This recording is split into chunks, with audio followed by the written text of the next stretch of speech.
அனைவருக்கும் வணக்கம். நிகழ்ச்சிக்கு போகிறதுக்கு முன்னாடி இஸ்லாமிய தோழர்கள் அனைவருக்கும் ரமலான் நல்வாழ்த்துக்களை தெரிவித்துக் கொள்கிறேன். அதாவது, அது எப்படிப்பா எங்களுடைய அடிமடியிலே கைய வைக்கிறீங்க? இத்தனை நாள் அவர் எங்க போனாரு? இப்ப ஏன் அந்த மாதிரி சம்பவம்லாம் பண்ணிட்டு இருக்காரு? எப்படின்னு சொல்லிட்டு திமுகவினுடைய உடன்பிறப்புகள் எல்லாமே கதறிட்டு இருக்காங்க. என்னடா அப்படின்னு சொல்லி அந்த சம்பவத்தை போய் பார்த்தோம் அப்படின்னா, ஒரே ரீல்ஸு, ஒரே கதறல் சத்தம். ஆ விஜய் எதுக்கு இப்ப வராரு? விஜய் எதுக்கு அப்ப போறாரு? விஜய் எதுக்கு இப்படி நடக்குறாரு? விஜய் எதுக்கு இப்படி தொப்பி போடுறாரு? விஜய் எதுக்கு இந்த மாரிலாம் செய்றாரு? அப்படின்னு பார்த்தோம் அப்படின்னா, ஒரே கூச்சல் சத்தம். அந்த சத்தத்த பத்தி நம்ம என்னன்னு பார்க்கலாமா?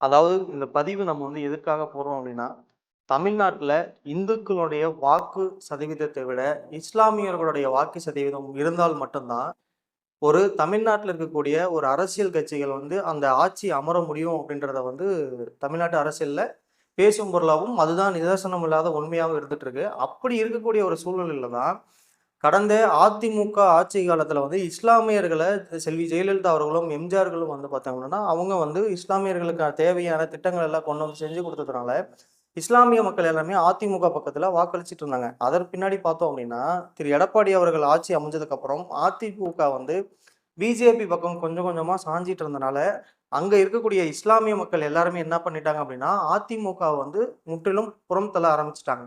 இப்படி இருக்கக்கூடிய ஒரு சூழ்நிலையில அதிமுகவை முற்றிலும் இந்த இஸ்லாமிய மக்கள் எல்லாமே பார்த்தோம் அப்படின்னா புறம் தள்ள ஆரம்பிச்சிட்டாங்க. அவங்களுக்கு வாக்களிக்கிறதுல இந்த உள்ளாட்சி தேர்தலில் இருந்து எல்லாருமே பார்த்தோம் அப்படின்னா இஸ்லாமிய மக்கள் டோட்டலா அவங்க அதிமுகவை புறக்கணிச்சிட்டாங்க. இந்த ஒரு சூழலை பயன்படுத்திக்கிட்டு திமுக என்ன பண்ணாங்க அப்படின்னா, இஸ்லாமியர்களுக்காக நாங்க தான் இருக்கோம், இஸ்லாமியர்களுக்கு தேவையான அனைத்து திட்டங்களையும் திமுக தான் செயல்படுத்தும், சமூக நீதியான இயக்கம் அப்படின்னு சொல்லிட்டு இஸ்லாமிய மக்களை ஏமாத்தி ஒரு நயவஞ்சகம் படுத்தி 2021 தேர்தலில் பார்த்தோம் அப்படின்னா இஸ்லாமிய மக்களுக்கான நிறைய வாக்குறுதிகள் திமுக கொடுத்துருக்காங்க.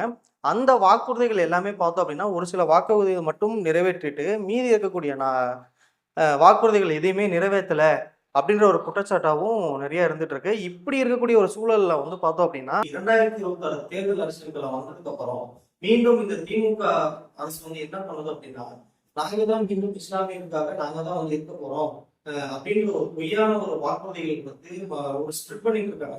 சோசியல் மீடியா சரி, எல்லாத்துலயும் சரி, இஸ்லாமியர்களுக்கு வாக்களிச்சாதான் பாஜக உள்ள வராது, பாஜக உள்ள வராதுன்னு சொல்லிட்டு இப்படி நயபுஜகப்படுத்தி மீண்டும் ஆட்சி அமைக்கிறதுக்காக இந்த திமுக அரசு, கையாளாத திமுக அரசு இப்படி ஒரு அணுகுமுறையை மக்கள்கிட்ட சோசியல் மீடியால பரப்பிட்டு இருக்காங்க. இன்னொரு விஷயம் என்ன அப்படின்னு பார்த்தோம் அப்படின்னா, சமீபத்துல 2021 தேர்தல் களத்துல பார்த்தோம் அப்படின்னா திமுக இஸ்லாமிய மக்களுக்காக என்னென்ன வாக்குறுதிகள் கொடுத்தாங்க, அது என்னென்னலாம் நிறைவேற்றிருக்காங்க அப்படின்றத நான் உங்களுக்கு தெரியப்படுத்த போறேன். என்னென்னலாம் கொடுத்துருக்காங்க, என்னென்ன திட்டங்கள் அவங்க சொன்னாங்க, நிறைவேற்றினாங்களா நிறைவேற்றலையா அப்படின்ற விஷயத்தை நம்ம முழுசாவே பார்க்கலாம். அதாவது முக்கியமான நம்ம ஒரு கேள்வியெல்லாம் நம்ம இப்போ கேட்க போறோம். என்ன அப்படின்னு பார்த்தோம் அப்படின்னா, திமுகவில் 2021 தமிழ்நாடு சட்டமன்ற தேர்தலின் போது திராவிட முன்னேற்ற கழகம் தனது தேர்தல் அறிக்கையில் இஸ்லாமிய சமுதாயத்தை குறிவைத்து சில முக்கியமான வாக்குறுதிகளை வழங்கியது. அவற்றை பற்றி தான் நமக்கு நம்ம முழுசாக பார்க்க போகிறோம். இதை பற்றி இது ஏன் நான் சொல்கிறேன் அப்படின்னா, நான் இது ஒரு கேள்வியாகவே நம்ம கேட்கலான்னு சொல்கிறோம். இது எல்லாமே பார்த்தோம் அப்படின்னா இஸ்லாமிய சொந்தங்களுக்காக தான் இந்த பதிவு. அதாவது பார்த்தோம் அப்படின்னா இஸ்லாமியர்களுக்கான முக்கிய வாக்குறுதிகள். முஸ்லிம் கல்வி மற்றும் வேலைவாய்ப்பு முன்னேற்றம் சொன்னார்களே, செய்தார்களா? அடுத்து, அரசு வேலைகளில் அவர்களுக்கு உரிய பிரதிநிதித்துவம் கிடைக்கும் வகையில் திமுக அரசு நடவடிக்கை எடுக்கும் சொன்னார்களே, செய்தார்களா? ஓகே. அடுத்து இன்னொரு முக்கியமான விஷயம், 3.5% உள் ஒதுக்கீடு. அதாவது பிற்படுத்தப்பட்ட வகுப்புகளில் பிசியில் உள்ள முஸ்லிம்களுக்கு வழங்கப்பட்ட 3.5% ஒதுக்கீட்டை பாதுகாப்பு வலுப்படுத்தும் வரையில் உறுதியாக திமுக அரசு நிற்கும் அப்படின்ற ஒரு வாக்குறுதியை இந்த திமுக அரசு கொடுத்தது.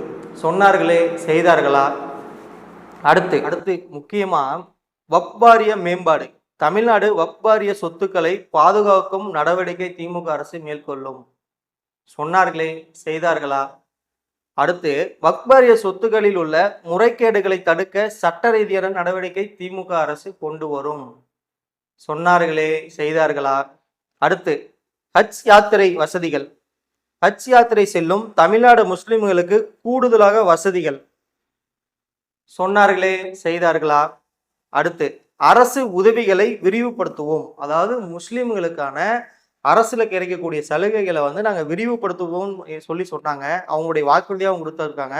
சொன்னார்களே செய்தார்களா? அடுத்து பார்த்தோம் அப்படின்னா முஸ்லிம் பெண்கள் மற்றும் நலத்திட்டங்கள். அதாவது முஸ்லிம் பெண்களுக்கான நலத்திட்டங்களை இந்த திமுக அரசு சொல்லியிருந்தாங்க.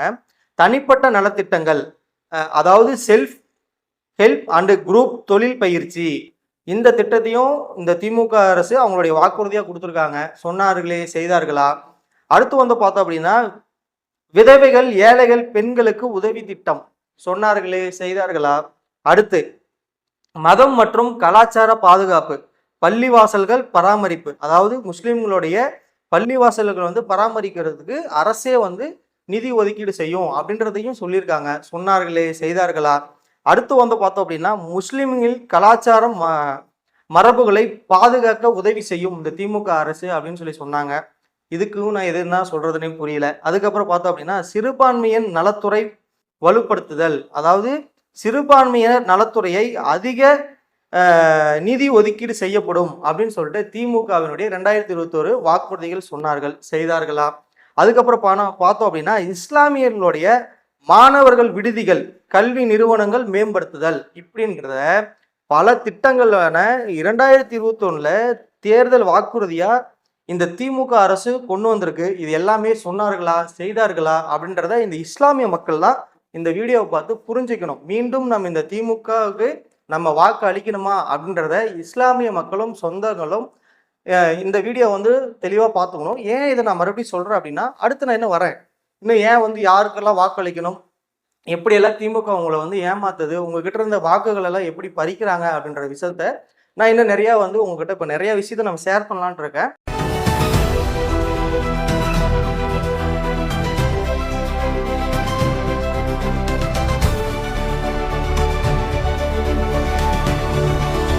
நம்ம இப்போ நம்ம திமுகவினுடைய வாக்குறுதிகள் எல்லாமே பார்த்தோம். அவங்க என்ன சொன்னாங்க 2021 தேர்தலில் வாக்குறுதியா இஸ்லாமிய மக்களுக்கு சொன்னாங்க. இதை எல்லாமே முற்றிலும் ஒரு சில வாக்குறுதிகள் நிறைவேற்றிருக்காங்க அப்படின்ற ஒரு விஷயத்தையும் சொல்லியிருந்தாங்க. இன்னொரு விஷயம் என்ன அப்படின்னா இந்த நான் சொல்லியிருந்தக்கூடிய வாக்குறுதிகள் எல்லாமே கம்மியான வாக்குறுதிகள் தான்.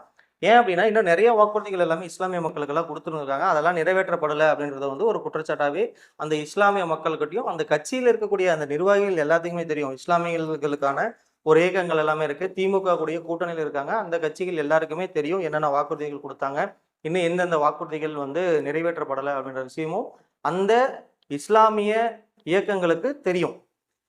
அப்படி இருக்கிற பட்சத்துலேயும் பார்த்தோம் அப்படின்னா அந்த திமுகவுக்கு அவங்க கூட கூட்டணியில் தான் இருக்காங்க. அதை பற்றி நம்ம இந்த வீடியோவில் பேச வேணாம் அப்படின்றத நான் நினைக்கிறேன். அதாவது இந்த பொய்யான ஒரு பின்பத்தை உருவாக்கி திரு விஜய் அவர்கள் என்டிஏ கூட்டணிக்கும் அதிமுக கூட்டணிக்கு சென்று விடுவார், நீங்கள் அவருக்கு போடுற வாக்கு எல்லாமே பாஜகவுக்கு போகக்கூடிய வாக்கு அப்படின்னு சொல்லிட்டு இந்த திமுகவினுடைய கைக்கூலிகள் எல்லாம் என்ன பண்றாங்க அப்படின்னா சமூக ஊடகங்கள்ல கண்டமேனிக்கு எழுத ஆரம்பிச்சிட்டான். என்னடா அப்படின்னா விஜய் அந்த கூட்டணிக்கு போயிடுவாரு, இந்த கூட்டணிக்கு போயிடுவாரு, விஜய் பாஜகவோட பி டீமா செயல்பட போறாரு, விஜய் துணை முதலமைச்சராக கேட்டிருக்காரு, 89 சீட்டு கேட்டிருக்காரு, அதனால அவருக்கு நீங்க வாக்களிச்சீங்கன்னா சிறுபான்மை மக்கள் எல்லாருமே நீங்க பாஜகவுக்கு போயிட்டு அவங்களுக்கு நீங்க வாக்களிக்கிற மாதிரி தாவைக்காக வாக்களிச்சுன்னு சொல்லிட்டு ஒரு பொய்யான ஒரு பின்பத்தை இந்த சோசியல் மீடியால பரப்பிட்டு இருக்கான். இதுக்கு முற்றுப்புள்ளி வைக்கும் விதமா தான் நேத்து பார்த்தோம் அப்படின்னா தமிழக வெற்றி கழகத்தினுடைய தலைவர் திரு விஜய் அவர்கள் மாமல்லபுரம், அதாவது சென்னை மாமல்லபுரத்தில் இருக்கக்கூடிய இஸ்லாமிய சொந்தங்களோட தான் ஒரு நாள் ஃபுல்லாவே நோன்பு, அதாவது நோன்பு இருந்து அவங்களோட நோன்பு திறந்திருக்காரு. அந்த பார்த்தோம் அப்படின்னா அவங்களுக்கு ஒரு சவுக்கடி கொடுக்க ஒரு விதமா சொல்லியிருந்திருக்காரு. அடுத்து பார்த்தோம் அப்படின்னா அங்க இருக்கக்கூடிய அந்த நிகழ்ச்சியிலே தளபதி விஜய் அவர்கள் ஒரு கருத்தை தெரிவிச்சிருக்காரு. அதாவது நீங்க இஸ்லாமிய சொந்தங்கள் எல்லாருமே நம்மளுடைய ஆட்சி தான் நம்ம அமைய போது, இதை வதந்தியை சோசியல் மீடியால பரப்பிட்டு இருக்காங்க அப்படின்ற ஒரு செய்தியும் தளபதி விஜய் அவர்கள் அவரே தெரியப்படுத்தியிருக்காரு. என்ன அப்படின்னு பார்த்தோம் அப்படின்னா அந்த காணொலியில் என்ன சொல்லியிருக்காரு அப்படின்னு பார்த்தோம் அப்படின்னா நம்ம எந்த கூட்டணிக்கும் போக மாட்டோம், என்டிஏ கூட்டணி இல்ல வேற வேற வேற கூட்டணி இந்த மாதிரி கூட்டணியில எந்த கூட்டணியுமே கிடையாது. நம்ம தன்னிச்சையா மக்கள் சக்தியோட உங்களோட ஆதரவோட நான் நிக்க போறேன். அப்படின்ற ஒரு விதத்தையும் தெரியப்படுத்தியிருக்காரு. அதாவது இந்த வீடியோல நம்ம வந்து இஸ்லாமிய சொந்தங்களுக்கு நம்ம என்ன சொல்றோம் அப்படின்னு பார்த்தோம் அப்படின்னா, இந்த பொய்யான வாக்குறுதிகளும், இந்த பொய்யான இந்த ஆட்சியாளர்களும் நம்பி மீண்டும் இந்த இஸ்லாமிய சொந்தங்கள் வந்து ஏமாற வேணாம் அப்படின்றத வந்து நான் இந்த வீடியோல வந்து நான் தெரியப்படுத்திக்கிறேன். ஏன் இதை நான் மீண்டும் மீண்டும் சொல்றேன் அப்படின்னா, உங்களுக்கு உண்டான வாக்குறுதிகள் எல்லாமே குடுப்பாங்க. ஆனா, இவங்க வந்து என்ன பண்றாங்க அப்படின்னா, உங்கள வந்து மீண்டும் புறக்கணிக்கிற செயல்ல தான் இந்த மாரி ஆட்கள், இந்த மாரி ஆட்சியாளர்கள் செயல்படுவாங்க. மீண்டும் இஸ்லாமிய சொந்தர்களே, தோழர்களே, தோழிகளே, நான் உங்களுக்கு என்ன சொல்றேன் அப்படின்னா, இப்படிப்பட்ட ஆட்சியாளர்கள் நமக்கு தேவையா அப்படின்றத நீங்க தான் முடிவு பண்ணணும். கண்டிப்பா 2026 தேர்தல்ல உங்கள கண்டிப்பா நீங்க சரியான ஒரு ஆள தேர்ந்தெடுப்பீங்க அப்படின்றத வந்து நம்ம நம்பி தான் இந்த ஒரு வீடியோ வந்து பதிவிடுறோம். மீண்டும் இது போன்ற வீடியோகள் நம்ம வந்து சந்திப்போம். நன்றி, வணக்கம்.